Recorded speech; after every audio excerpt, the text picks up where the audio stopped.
शरद एक बार फिर हमारे साथ जुड़े हुए हैं। शरद के पास चलेंगे। शरद, इस बात का जिक्र हालांकि जब थोड़ी देर पहले जुड़े थे तब भी वो कर चुके हैं। शरद, ये भी अद्भुत है कि टिकट ना मिलने पर अपनी पार्टी को छोड़ देना, दूसरी पार्टी में जाना, जब वो भी टिकट ना दे तो ये कहना है कि मैं तो टिकट के लिए आया ही नहीं था।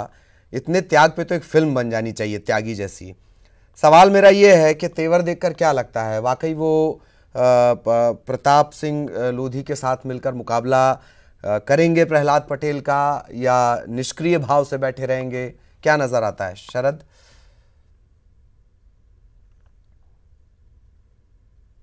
देखिए, नज़र साफ तौर पर आ रहा था। कैमरे के सामने जो शब्द थे वो कुछ और थे और कैमरे के पीछे का जो दर्द था वो कुछ और था। संभवतः जब हम आगे रिपोर्ट फाइल करेंगे और एम्बियंस में हम उन दोनों लोगों की बातचीत, कंप्यूटर बाबा की बातचीत और कुसमारिया के बीच की जो बातचीत है वो जब सुनेंगे तो स्पष्ट हो जाएगा कि जो दर्द है वो कहीं ना कहीं छलका है। क्योंकि कुसमारिया ये कह रहे थे कि सीएम की ओर से तो लगभग उनका नाम फाइनली था, लेकिन एक वर्ग विशेष की वजह से उनका टिकट काटा गया है। इस बात में कोई दो राय नहीं थी। ललित के रामकृष्ण कुसमारिया ने कांग्रेस जब ज्वाइन की थी तो उन्हें यह भरोसा दिलाया गया था कि कहीं ना कहीं उनको लोकसभा चुनाव में टिकट दिया जाएगा। और यहाँ ध्यान देने वाली बात ललित ये भी है कि कुसमारिया ने जब बीजेपी छोड़ी थी तब भी उनकी जो तकरार है वो टिकट की वजह से ही थी और उनकी तकरार की वजह से ही वो निर्दलीय लड़े थे। और उन्होंने जो बीजेपी सरकार में मंत्री थे जयंत मलैया, उनकी हार की एक बड़ी वजह भी बने थे। तो इस बात में तो कोई दो राय नहीं है। लेकिन अब जबकि टिकट नहीं मिला है तो फिर उनका जो दर्द है वो छलक रहा है। और उन्होंने शब्दों में भी अगर आप देखेंगे तो उन्होंने कहा कि प्रहलाद पटेल को अगर वहां पर कोई हरा सकता था तो उनके लिए वो बहुत छोटी सी बात थी, वो उनको हरा देते। और यहाँ तक भी उन्होंने कहा कि आधा काम तो वो कर चुके हैं प्रहलाद पटेल के। मैं इसी तस्वीर का एक होगा कि किस तरीके से जब प्रताप सिंह लोधी को टिकट, मैं इस तस्वीर का एक और एंगल जो मुझे अजीब सा लग रहा है, कंप्यूटर बाबा बाबा बचे हैं कि वो बाजीगर में तब्दील हो गए हैं? थोड़ा सा बताइएगा, हर जगह वो नजर आ जा रहे हैं बहुत शॉर्ट में। उस दर्द के बारे में भी कुछ बता दीजिएगा।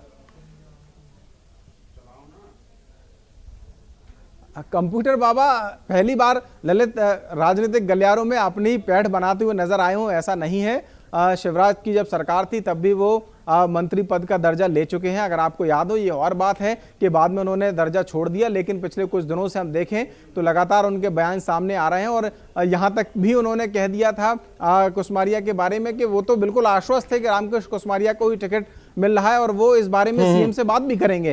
हालांकि बाद में उन्होंने ये जरूर कहा कि पार्टी तय करती है टिकट लेने की। लेकिन निश्चित ही कंप्यूटर बाबा एक तरीके से कह सकते हैं कि दर्द बांट रहे थे रामकृष्ण कुसमारिया का। अब ये दर्द बांटने में वो कितने कामयाब होंगे, या फिर जिस तरीके से जैसा कि आपने कहा कि एक पूरी फिल्म बन जाएगी, हो सकता है कि एक कैरेक्टर उनका ये भी हो। चलिए, बहुत बहुत धन्यवाद शरद आपका। दिल के अरमा आंसुओं में बह गए, ये भी अच्छा गाना है बहुत सारे लोगों के लिए। इधर पूर्व सीएम दिग्विजय सिंह को साधु संतों का पूरा सपोर्ट मिला हुआ है, ये बात कंप्यूटर बाबा ने कही। कितने महत्वपूर्ण हो गए कंप्यूटर बाबा, 4-5 पार्टियां, 3-4 पार्टियां बदलते बदलते। दिग्विजय सिंह के सपोर्ट में कंप्यूटर बाबा पूरी तरह से उतर चुके हैं। उनका दावा है कि मध्य प्रदेश में 15 सीटें कांग्रेस के पाले में आएंगी। कंप्यूटर बाबा ना हुए, पॉल बाबा हो गए।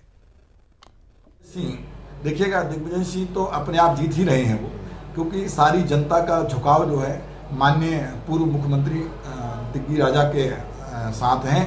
और संत समाज भी शुरू से, जब भी मुख्यमंत्री थे तब से लेके आज तक उनके प्रति बड़ी आस्था रखते हैं। और मैं तो कहता हूं कि यदि वो सहमत होंगे तो हम लोग जो है सारे संत उनके नामांकन में भी जाएंगे और प्रचार प्रसार भी करेंगे।